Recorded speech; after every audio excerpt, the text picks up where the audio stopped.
नमस्कार, मैं हूं आपके साथ सोनिया चौहान। अपना उत्तर प्रदेश में आप सभी का स्वागत है। रुक करते हैं खबरों की ओर। लोकसभा चुनाव से पहले लखनऊ में साधना ग्रुप ने चुनाव पर विशेष चर्चा की और इस दौरान उन्होंने क्या कुछ कहा, आइए आपको सुनाते हैं।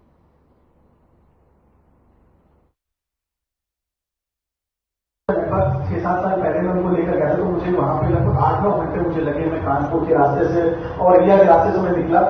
अभी मैं कुछ दिन पहले मैं पहुंचा, जब मैं जा रहा था तो मुझे किसी ने बताया कि आप बुंदेलखंड एक्सप्रेसवे से जाइए। बिल्कुल, मेरी माता जी लगभग 74 वर्षों की है और वो मतलब मुझे इस बात का डर था कि बहुत झटके ना लगे, तो उन्होंने बोला नहीं, आप ये नया बनाया, आप इससे जाइए। Sir, it was I think less than 5 hours मैं झांसी पहुंच गया और झांसी से मात्र 30 किलोमीटर दूरी पे वो दतिया जो पीठ था वहां में गया और मैंने वापसी में भी मैंने वो रास्ता अपनाया।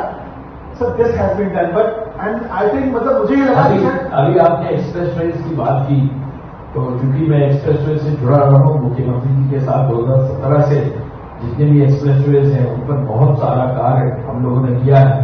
मैं 2-3 चीजें बताना चाहूंगा। 2017 में जब माननीय मुख्यमंत्री जी आए तो पहली चीज तो उन्होंने ये कहा कि हमारे जो भी एक्सप्रेसवे निर्माणाधीन थे, हमारा आगरा लखनऊ एक्सप्रेसवे पूरा नहीं था, उसको पूरा करो, उसकी व्यवस्था पूरी अच्छे से बना के रखो। फिर उन्होंने कहा कि पूर्वांचल एक्सप्रेसवे हमें बनाना है, क्योंकि पूर्वांचल के लिए विशेष रूप से कार्य हमें करना है। और मुझे बताने में खुशी है कि आदरणीय प्रधानमंत्री जी ने आजमगढ़ में, जहां मैं कलेक्टर रहा हूं, वहीं पर उसका शिलान्यास किया और कोविड काल होते हुए भी उसका उद्घाटन प्रधानमंत्री जी ने स्वयं ही जो है। सीधे लिए चलते हैं आजमगढ़ लोकसभा क्षेत्र में जनसभा का आयोजन हुआ और जनसभा में सीएम योगी आदित्यनाथ शामिल हुए। सीएम योगी आदित्यनाथ ने जनसभा को संबोधित किया। क्या कुछ कह रहे हैं योगी आदित्यनाथ, आइए आपको सुनाते हैं। जाकर के सिमट गया है। जिन लोगों ने आपके सामने पहचान का संकट खड़ा किया था, जिन्होंने राष्ट्र की सुरक्षा पे सेंध लगाई थी, जिन्होंने हमारे आराध्य देवों के पवित्र स्थलों को पवित्र करने का कुत्सित प्रयास किया था, जिन्होंने उत्तर प्रदेश को आतंक की गतिविधियों का गढ़ बनाने का प्रयास किया था, जिन लोगों ने विकास बाधित किया था, ये चुनाव उनको जवाब देने का सर्वोत्तम माध्यम है। बहनों और भाइयों, मैं आजमगढ़ में इसलिए आया हूं, निरुआ ने मात्र 2 वर्ष के अंदर आजमगढ़ की तस्वीर और तकदीर को बदलने के लिए अहर्निश प्रयास किया और आगे आजमगढ़ में दिखाई भी देता है। आप देख रहे होंगे आजमगढ़ में या तो 4 लेन की कनेक्टिविटी है या 2 लेन की कनेक्टिविटी है। आजमगढ़ में महाराज सुहेलदेव के नाम पे विश्वविद्यालय भी बन गया है। आजमगढ़ में संगीत महाविद्यालय का निर्माण भी हो रहा है। आजमगढ़ में एयरपोर्ट का निर्माण भी हो गया है। और अब आजमगढ़ को लोग शक और अविश्वास की नजरों से नहीं देखते, बल्कि आजमगढ़ की पहचान आज के दिन पर होती है कि अच्छा, भोजपुरी का सुपरस्टार निरुआ के संसदीय क्षेत्र से जुड़े हुए लोग हैं। देखो, इस रूप में लोग देखते हैं। आप चुन किसको रहे हैं? आप देखना, कहीं आप चले जाइए देश के अंदर, बहनों और भाइयों, अगर समाजवादी पार्टी का नेता होगा तो हर व्यक्ति उसको शक की निगाहों से देखता है। अरे, सपा का व्यक्ति है तो लोग मान लेते हैं कि ये शरीफ तो नहीं होगा, ये जरूर कोई गुंडा होगा, ये कोई बदमाश होगा। और सपा का समर्थक है और कुछ और है तो लोग उसकी तलाशी लेनी शुरू कर देते हैं। पुलिस के कर्मी जैसे मिलते हैं, लोग समझने लगते हैं कि कहीं गड़बड़ करने के लिए आया होगा। बहनों भाइयों, लेकिन निरुआ ने आजमगढ़ की तस्वीर को सरकार के साथ मिलकर के बदलने का प्रयास किया और आज परिणाम है, आजमगढ़ का व्यक्ति कहीं जाता है तो लोग आज आपको शक की निगाह से नहीं देखते। हां, ये जरूर आपसे ख्वाहिश रखते होंगे कि आप भी भोजपुरी में कोई गाना सुना दीजिए, ये करते होंगे। लेकिन बहनों और भाइयों, पहचान का संकट आज के दिन पर आपके सामने नहीं, और ये सबसे बड़ी समस्या का समाधान पहले उन्होंने किया। दूसरा, उन्होंने यहां पर आपको एक पहचान दिलाने का प्रयास किया कि मेरे आजमगढ़ में भी विकास होना चाहिए। सड़क, बिजली, पानी, हाईवे, रेलवे, संगीत महाविद्यालय, विश्वविद्यालय की स्थापना, ये सभी लगातार अब आपकी पहचान बन रहे हैं। और इस पहचान को भाई बैठ जाओ, ये आगे लोग बैठ जाएं, आने पीछे वाले को भी देखने को। बैठ जाओ भैया, आराम से बैठ जाओ। और बहनों भाइयों, ये जो यहां की समस्या का समाधान करके दिखाया है, एक योग्य जनप्रतिनिधि 2 वर्ष के अपने कार्यकाल के दौरान इससे अच्छा प्रदर्शन नहीं कर सकता है जितना निरहुआ ने आजमगढ़ के अंदर करने का प्रयास का लगातार कार्य करता रहा। बहनों और भाइयों, आज देश की तस्वीर और तकदीर को मोदी जी ने बदल करके रख दिया है। भारत को दुनिया के अंदर सम्मान मिल रहा है। भारत के अंदर सुरक्षा की अब कोई समस्या नहीं है। पहले याद करिए, देश के अंदर कोई आतंकी घटना घटित होती थी तो सरकार किम कर्तव्य विमूढ़ होती थी, और नाम भी आजमगढ़ का आता है, कहीं सरायमीर का, कहीं संजरपुर का, कहीं किसी अन्य क्षेत्र का। आजमगढ़ बदनाम हो चुका था। बहनों और भाइयों, 10 वर्ष में कोई आतंकी घटना का नाम सुना आपने? कोई आतंकी घटना नहीं घटित हुई। और अब तो पटाखा भी जोर से फट जाता है ना, तो पाकिस्तान पहले सफाई देता है और कहता है कि नहीं, ये मैंने नहीं विस्फोट किया, मेरा नहीं हाथ है, वो तो पटाखा फटा है। आतिशबाजी होती है, आतिशबाजी में भी अगर जोर से पटाखा फट जाता तो पाकिस्तान को सफाई देनी पड़ रही है, क्योंकि पाकिस्तान को मालूम है ये नया भारत है, छेड़ता नहीं है, लेकिन अगर कोई छेड़ता है तो उसको छोड़ता भी नहीं है। और बहनों और भाइयों, इसीलिए एक तरफ सुरक्षा है, देश का सम्मान है, और दूसरी तरफ विकास के बड़े बड़े कार्य भी हैं, गरीब कल्याण भी है।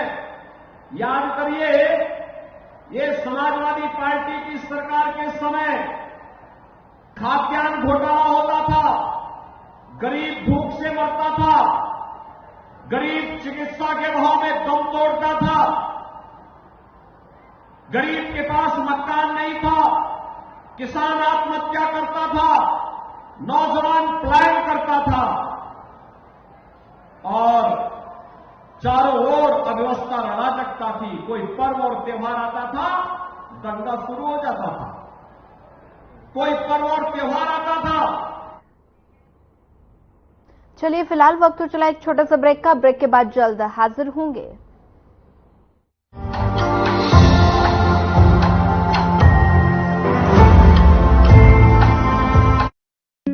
Hey mom! Hey, look! I can download a song really fast. I can make dosas faster. Must be joking. Bus, 3 easy steps. Mix with water, spread batter, fry. गाना डाउनलोड हुआ? नहीं, पर तब तक मैं इडली बनाती हूँ। हमने बनाया किड्स से। अरे कहाँ चल दिए दादाजी? इन बूढ़े घुटनों को थोड़ा आराम दे दो।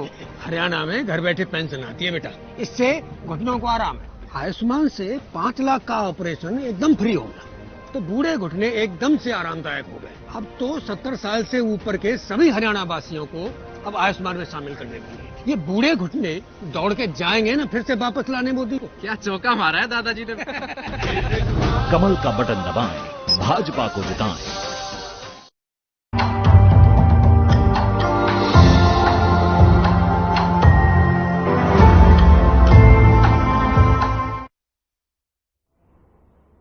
ब्रेक के बाद आप सभी का एक बार फिर स्वागत है। सीधे लिए चलते हैं आपको जौनपुर लोकसभा क्षेत्र में जनसभा का आयोजन हुआ। जनसभा में सीएम योगी आदित्यनाथ ने शिरकत की और जनसभा को संबोधित भी किया। क्या कुछ कह रहे हैं योगी आदित्यनाथ, आइए आपको सुनाते हैं। प्रदेश के खेल और युवा कल्याण विभाग के मंत्री श्री गिरीश चंद्र यादव जी, प्रदेश सरकार के ही मंत्री श्री अनिल कुमार जी, माननीय विधायक, इस क्षेत्र के लोकप्रिय विधायक श्री रमेश सिंह जी, हमारे माननीय विधायकगण श्री रमेश चंद्र मिश्र जी, प्रदेश उपाध्यक्ष और एमएलसी श्री सतपाल सिंह सैनी जी, जिलाध्यक्ष पुष्पराज सिंह जी, जिला प्रभारी अशोक चौरसिया जी, लोकसभा के प्रभारी रामचंद्र मिश्र जी, संयोजक सुनील तिवारी जी, प्रभारी अमरनाथ यादव जी, पूर्व विधायक श्री सुरेंद्र प्रताप सिंह जी और लोकप्रिय प्रत्याशी श्री कृपा Shankar Singh ji, Bharatiya Janata party, Nishad party, Suheldev Rajbhar party, अपना दल और राष्ट्रीय लोक दल के हमारे सभी पदाधिकारीगण और उनके द्वारा, सभी दलों के द्वारा समर्थित जो प्रत्याशी आपके बीच में कृपा शंकर सिंह जी, तो आपके जौनपुर के जाने पहचाने चेहरे हैं। बहनों और भाइयों, आज मैं आपके बीच में आया हूं जौनपुर की शाहगंज की धरती पर। मैं सबसे पहले इत्र, इमरती और अपनी ईमानदारी के लिए विख्यात जौनपुर की इस धरा को नमन करता हूं और आपका अभिनंदन भी करता हूं।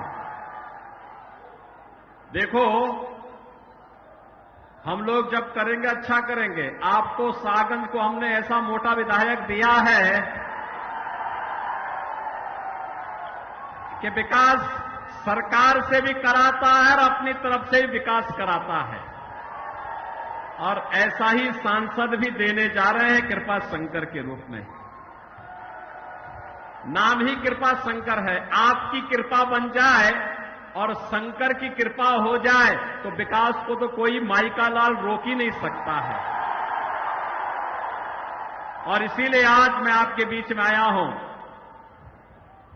कि इत्र की सुगंध और इमरती की मिठास के साथ साथ जौनपुर वासी देश और दुनिया के अंदर जहां कहीं गया है, अपनी ईमानदारी का विश्वास भी वहां उसने छोड़ा है।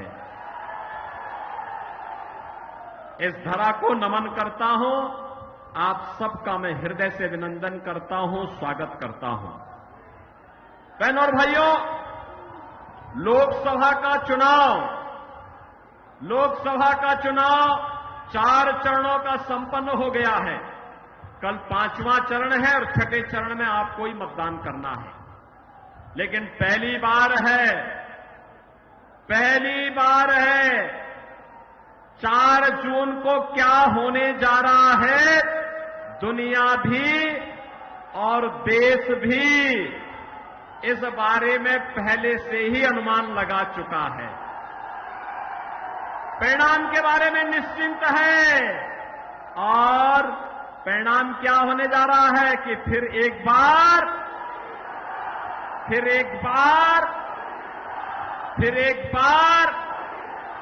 और अब की बार 400 पार की जब आप बात करते हैं तो ये सपा कांग्रेस के लोगों को चक्कर आने लगता है। कहते 400 पार कैसे हो सकता है। हमने कहा इस बार देखना होगा, जरूर होगा। तो जनता जनार्दन ही उन्हें जवाब दे देती है, और जनता जनार्दन क्या कहती है? जो राम को लाए हैं,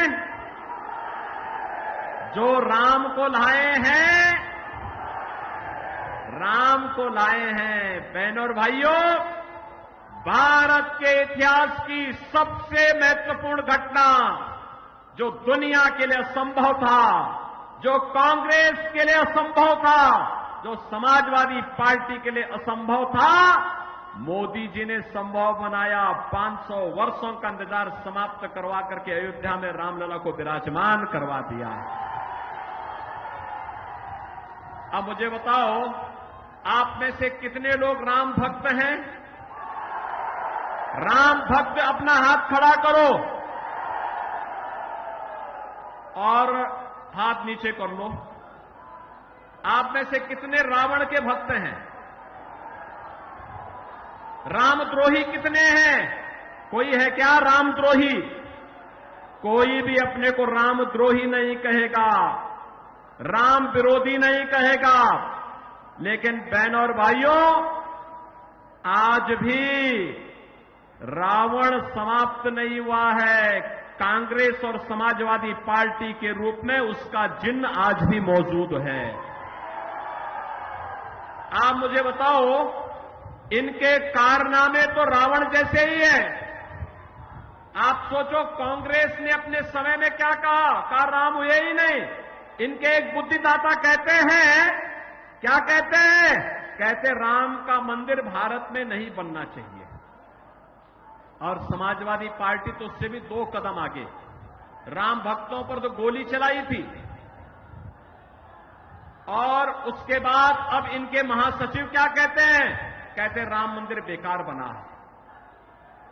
अरे भाई, प्रभु राम की कृपा जब तुम पे हो ही नहीं रही है तो तुम तो ऐसा ही कहोगे।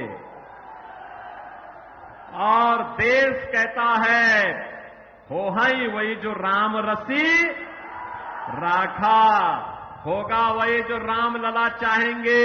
और रामलला तो अपने भक्त मोदी को तीसरी बार भारत की सत्ता सौंपने का निर्णय ले चुके हैं। और इसलिए बहनों और भाइयों, ये चुनाव तो राम भक्तों के बीच में और रामद्रोहियों के बीच में है। एक तरफ रामद्रोही है, ये लोग देश के खिलाफ विद्रोह कर रहे हैं। गरीबों के साथ, महिलाओं के साथ, नौजवानों के साथ, किसानों के साथ, व्यापारी के साथ, बेटी के साथ, इन सब के साथ इन्होंने द्रोह किया।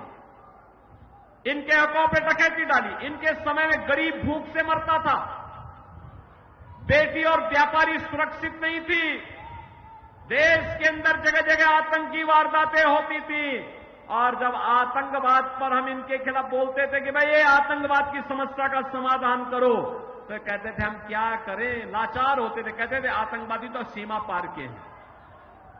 बहनों और भाइयों, आज आतंकवाद समाप्त, देश की सीमाएं सुरक्षित, दुनिया के अंदर भारत का सम्मान बढ़ा है।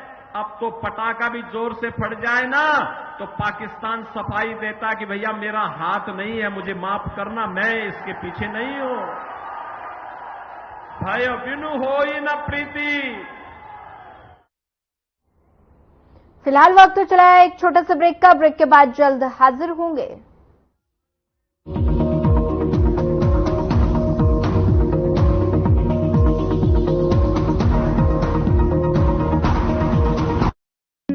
Hey mom, hey, look, I can download a song really fast. I can make dosas faster. Must be joking. Bus, 3 easy steps. Mix with water, spread batter, fry. गाना डाउनलोड हुआ? नहीं, पर तब तक मैं इडली बनाती हूँ। हमने बनाया किड्स से। दीदी, वोट किसे? भरोसे को। मतलब? देखो, यहाँ पढ़ाई का भरोसा है, यहाँ सेहत का भरोसा है। जो काम में लाइनें लगती थी वो घर पर ही हो जाएंगे, वो भरोसा है। ये घर, ये मुफ्त राशन, मुफ्त इलाज, पेंशन। हरियाणा वालों को अब कोई चीज के लिए किसी के आगे हाथ नहीं जोड़ना पड़ेगा, ऊंच नीच नहीं झेलना पड़ेगा। ये भरोसा है। और भरोसे का दूसरा नाम क्या है? मोदी। चलो वोट डालने। कमल का बटन दबाएं, भाजपा को जिताएं।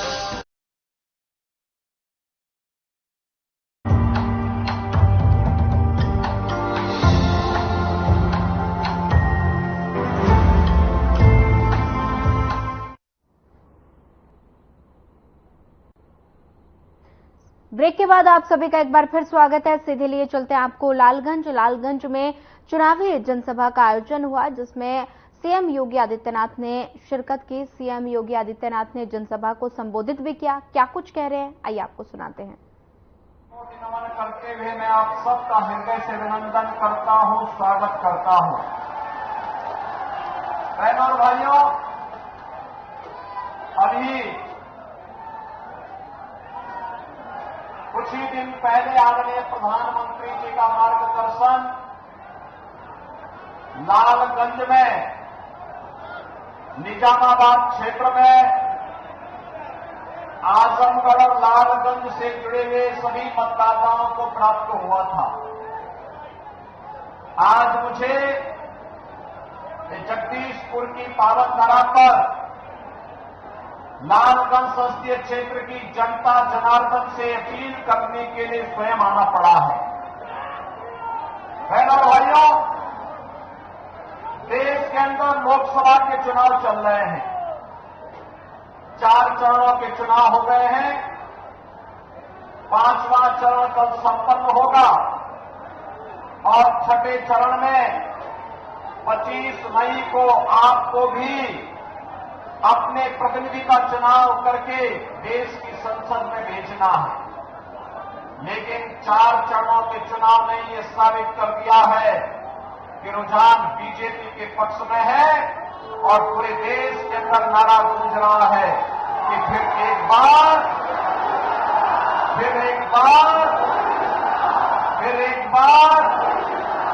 और अब की बार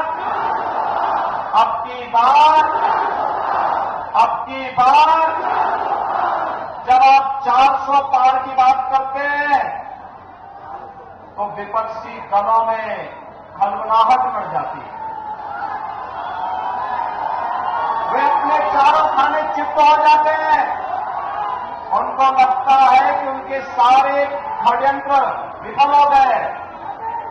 और बहनों भाइयों, जनता जनार्दन की अदालत में षड्यंत्र तो विफल होते ही है, क्योंकि कांग्रेस समाजवादी पार्टी इन लोगों का पूरा तंत्र जिस प्रकार के भ्रष्टाचार में लिप्त था, जिस प्रकार की अराजकता में लिप्त था, जिस प्रकार की अव्यवस्था करने में लिप्त था, जिस प्रकार की अराजकता इन्होंने फैलाई थी, जैसे इन्होंने देश की सुरक्षा में सेंध लगाया था और आजमगढ़ जनपद वासियों के सामने तो पहचान का ही संकट खड़ा कर दिया था।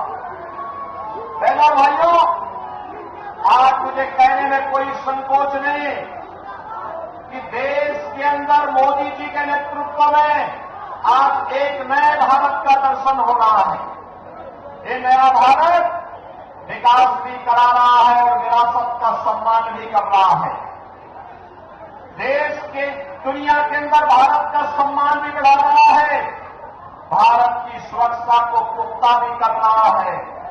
आज आप दुनिया में कहीं जाएंगे, लोग आपको सम्मान देंगे।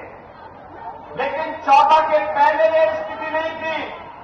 14 के पहले कांग्रेस और समाजवादी पार्टी का एक गठबंधन भारतवासियों के सामने पहचान का संकट खड़ा कर दिया था।